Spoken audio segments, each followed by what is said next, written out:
BRS party పుట్టకముందే ఈ చట్టం వచ్చింది అంటే దాని అర్థమైంది అంతకంటే ఎప్పటి నుంచో ఉన్నవి ఇటువంటివి అని కదా.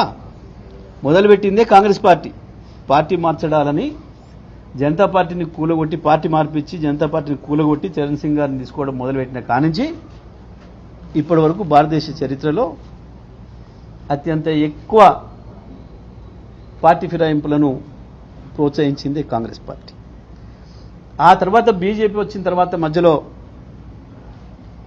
ఎప్పుడైతే బీజేపీ గవర్నమెంట్ను కూల్చడానికి నిలబెట్టుకోవడానికి వాజ్పేయి ప్రయత్నం చేసినరో ఆ తర్వాత మళ్ళీ ఈ చట్టాన్ని తీసుకొచ్చింది కూడా కాంగ్రెస్ పార్టీ.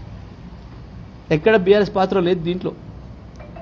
ఈ 10 ఏళ్లలో 11 ఏళ్లలో కాంగ్రెస్ను మించి ఇంకా అంతకంటే ఎక్కువ ఫిరాయింపులు చేసి అంతకుముందు వ్యక్తుల్ని ఫిరాయింపు చేసేది కానీ ప్రభుత్వాన్నే ఫిరాయింపు చేసిండు మోడీ గారు. ఈరోజు సాయంత్రం వరకు కాంగ్రెస్ పార్టీ ముఖ్యమంత్రిగా ఉన్న ఆయన రేపు పొద్దున తెల్లారే వరకే బీజేపీ ముఖ్యమంత్రి కూడా అయింది. ఇది మనందరం కళ్ళ ముందున్న విషయం. ఇందులో ఈ చట్టంలో టీఆర్ఎస్ పాత్ర ఏం లేదు. ఈ చట్టం తెచ్చినప్పుడు ఈ 2 జాతీయ పార్టీలే పార్లమెంట్లో ప్రాతినిధ్యం ఉన్నాయి, కాంగ్రెస్ బీజేపీలు. ఈ దేశంలో ఇట్లాంటి ఏమైనా జరిగినాయి అంటే దానికి పూర్తి బాధ్యత కాంగ్రెస్ బీజేపీ 2 పార్టీలది. ఈ దేశాన్ని ఏలిన 2 జాతీయ పార్టీలు వాళ్ళదే ప్రధానమైన బాధ్యత తప్ప ఇంకోటి కాదు.